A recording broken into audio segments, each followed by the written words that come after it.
أعوذ بالله من الشيطان الرجيم. بسم الله الرحمن الرحيم. يا أيها الذين آمنوا اتقوا الله حق تقاته ولا تموتن إلا وأنتم مسلمون. Jamaah rahimakumullah. Yang pertama-tama saya selalu bersyukur kepada Allah Rabbul Ghafur atas nikmatnya yang tak terukur. Insyaallah kalau senantiasa bersyukur, hidup kita akan subur makmur sepanjang umur. Dan kita bersyukur kepada Allah Subhanahu wa taala karena telah menurunkan Al-Qur'an Karim kepada kita semua dan memerintahkan kita untuk senantiasa membacanya, untuk khusus di hari Jumat membaca suratul Kahfi. Selawat serta salam pula kita kirimkan kepada junjungan alam, rahmat bagi seluruh alam, utusan Allah menuju Darussalam baginda Nabi Muhammad sallallahu alaihi wasallam.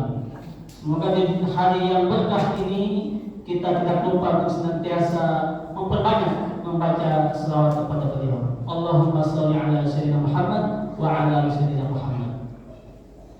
Semoga membaca suratul Kahfi dan memperbanyak membaca selawat Nabi menjadi amalan rutin kita setiap pekan.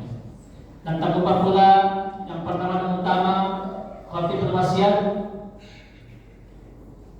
pada diri sendiri agar marilah kita senantiasa berusaha untuk beriman dan bertakwa kepada Allah Subhanahu wa taala.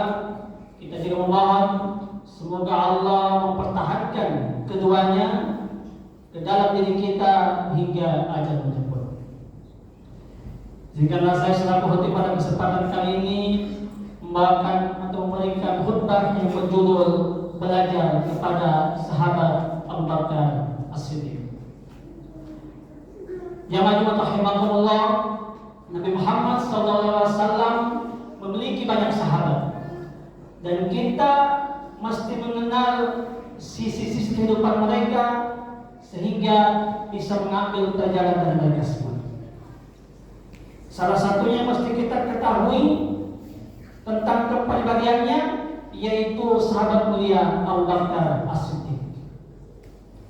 Oleh karena itu pada kesempatan kali ini ada beberapa hal yang perlu kita ketahui, ada beberapa hal yang perlu khatib sampaikan. Apa saja itu? Yang pertama terkait tentang masuk Islamnya sahabat mulia Abu Bakar As-Siddiq. Yang rahimahullah, ketika disebutkan nama Abu Bakar As-Siddiq, rasa-rasanya tidak ada atau sedikit sekali yang tidak mengetahui tentang sahabat mulia yang satu. Selain dikenal karena beliau sebagai orang yang pertama masuk Islam, termasuk mertua dan sahabat dekat Nabi, dan termasuk khalifah yang pertama yang akan menggantikan Nabi, dan juga karena beliau merupakan teman yang perjuangannya atau sahabat yang perjuangannya sangat luar biasa. Tapi apakah di antara kita sudah mengetahui bagaimana beliau bisa masuk Islam? Jamaah rahimahullah, awal mulanya sahabat mulia ini merupakan teman keseharian Nabi. Meskipun usianya lebih tua 2 tahun dibanding Nabi, tapi mereka sangat dekat dan sangat bersahabat sekali. Bahkan sahabat mulia Abu Bakar sangat mengetahui bagaimana kepribadian Nabi dan mengaguminya. Sahabat mulia Abu Bakar Siddiq terkenal sebagai pedagang yang sukses, dan dia bisa sukses dan menjadi kaya raya disebabkan perjalanan. Dan sahabat mulia ini menjajakan dagangannya di negeri Syam dengan waktu yang cukup lama. Dan di negeri Syam ini pula beliau suatu saat bermimpi melihat matahari dan bulan datang mendekati beliau. Kemudian dia pegang, dia dekat, dan akhirnya ditaruh di surban. Kemudian beliau bangun dari mimpi.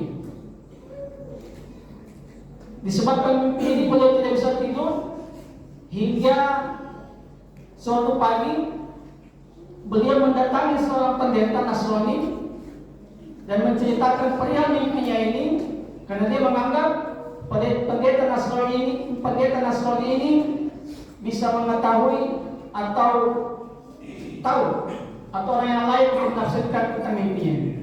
Akhirnya setelah dikisahkan tentang mimpinya kepada pendeta Nasrani ini, beliau pun kemudian pendeta ini menanyakan kepada Abu Bakar As-Siddiq, dari mana asalnya? Beliau menjawab, dari Mekah. Suku apa? Suku Quraisy, Palestina. Apa pekerjaan? Saya seorang pedagang, kata Abu Bakar. Kemudian sang pendeta berkata, sungguh pada zaman ini akan muncul seorang yang bernama Muhammad dengan julukan Al-Amin. Dia adalah nabi terakhir. Kalau tidak karenanya, Allah tidak akan menciptakan langit dan bumi beserta isinya. Engkau akan menjadi pengikut dekatnya dan pegang sepeninggalannya. Aku dapatkan berita ini dalam Taurat dan Zabur, dan aku juga meyakininya, tapi aku sembunyikan karena khawatir orang Nasrani berlaku jahat kepada. Maka setelah mendengar penjelasan atau penafsiran mimpi dari seorang pendeta ini, akhirnya beliau puas. Akhirnya kembali ke Mekah. Kemudian setelah itu seperti biasa beliau berinteraksi dengan Nabi, berteman dengan Nabi. Bahkan setelah mimpi ini beliau menjadi sangat dekat kepada Nabi. Sampai-sampai ketika suatu saat Nabi bertanya kepada beliau, wahai Abu Bakar, tiap hari engkau bersamaku, namun mengapa engkau belum juga beriman kepadaku? Abu Bakar berkata, jika engkau benar seorang nabi, tentu engkau memiliki sesuatu mukjizat, maka tunjukkanlah mukjizat itu kepadaku. Mendengar hal itu Nabi tersenyum gembira dan tenang. Nabi berkata, belum cukupkah apa yang kau lihat di Syam dan apa yang dijelaskan pendeta Nasrani itu kepadamu? Tentu saja Abu Bakar sangat terkejut mendengar jawaban Rasul.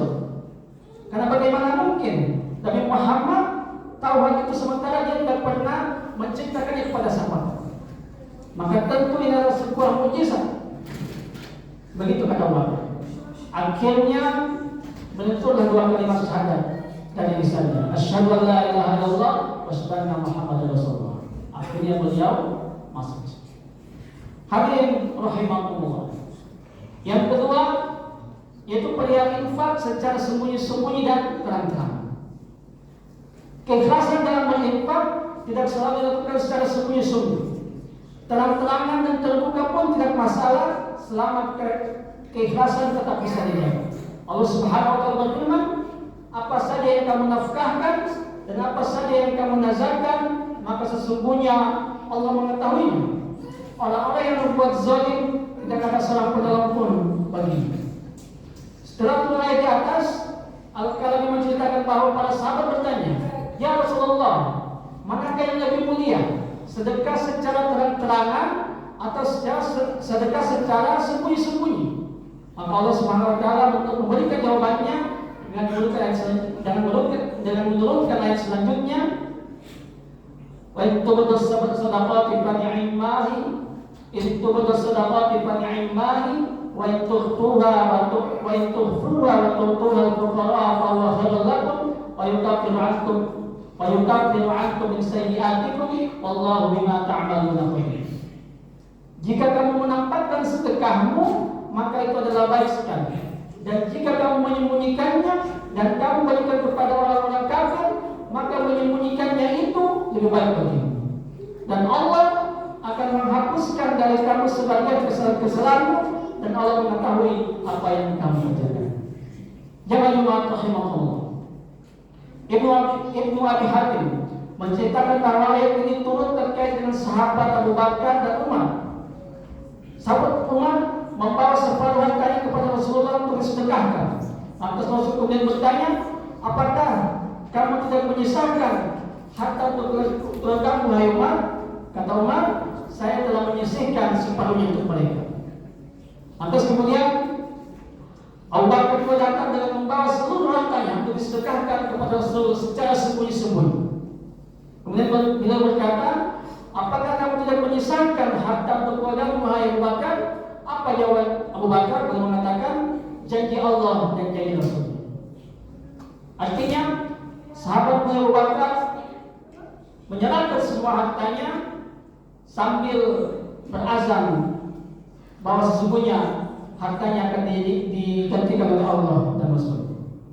Mendengar hal itu, Umar pun menangis lalu berkata, wahai Abu Bakar, sungguh kita tidak berlomba mencapai pintu kebaikan kecuali kamu selalu berhasil mendahului. Jangan lupa rahimahullah. Dari kisah di atas, pelajaran yang kita dapat ambil adalah yang pertama, infak dan sedekah boleh kita lakukan secara sembunyi-sembunyi maupun terang-terang. Yang kedua, keikhlasan adalah urusan hati seseorang kepada Allah yang kita tidak bisa mengetahui. Keikhlasan itu pula yang membuatnya mudah untuk bersedekah meski dalam jumlah yang sangat. Dan yang ketiga, bila ada orang berinfak secara terbuka, maka kita jangan berburuk sangka kepadanya dengan menganggapnya tidak ikhlas. Hadirin rahimakumullah. Dan yang ketiga yaitu bagaimana cara berderma. Banyak cara yang bisa dilakukan untuk orang berharta untuk berderma. Dan ini membuat hartanya memberi manfaat yang berarti. Amir bin Abdullah bin Zubair menceritakan sebagaimana diriwayatkan oleh Al-Hakim bahwa sahabat Abu Bakar Siddiq dikenal sebagai orang kaya karena dermawanannya. Setiap kali ada budak yang lemah masuk Islam, dia selalu mendekatkannya dan menebusnya meskipun dengan harga yang mahal. Abu Quhafah, ayahnya Abu Bakar, bertanya kepada beliau, apa maksudmu membebaskan orang-orang yang lemah itu? Abu Bakar menjawab, sesungguhnya aku mengharapkan pahala dari Allah Subhanahu wa taala. Maka lantas turunlah firman Allah, wal-laili idza yaghsha wan-nahari idza tajalla wa ma khalaqal dzakara wal unsa inna sa'yakum lasyatta fa amma man 'aqa wattaqa wa saddaqa bil husna fa sayassiruhu lil yusra. Demi malam apabila menutupi cahayanya dan siang apabila terang benderang, dan penciptaan laki-laki dan perempuan sesungguhnya usaha kamu memang berbeda-beda. Adapun orang yang memberikan hartanya di jalan Allah dan bertakwa dan membenarkan adanya pahala yang terbaik itu surga, maka kami telah akan menyiapkan baginya jalan yang benar. Hadirin rahimakumullah. Dari kisah di atas, pelajaran yang kita dapat adalah yang pertama, manusia menempuh banyak cara dan mengerahkan potensi dirinya untuk mendapatkan harta yang banyak. Yang kedua, harta yang diperoleh selain untuk kepentingan pribadi dan keluarga seharusnya bisa dimanfaatkan untuk kepentingan banyak orang, sehingga harta bukan mempersulit jalan ke surga, tapi justru memudahkannya. Yang ketiga, bila banyak orang yang mau berderma, maka banyak persoalan hidup masyarakat yang bisa teratasi. Karenanya bakhil merupakan Allahumma ansuril mujahidin wal mustadafin fi Palestin. Allahumma ansurhum 'ala al-yahud wa man 'awanahum min al-kuffar wal munafiqin. Allahumma shaddid sahmahum wa wahhid sufufahum wajma' kalimatahum 'ala al-haqqi ya hayyu ya qayyum.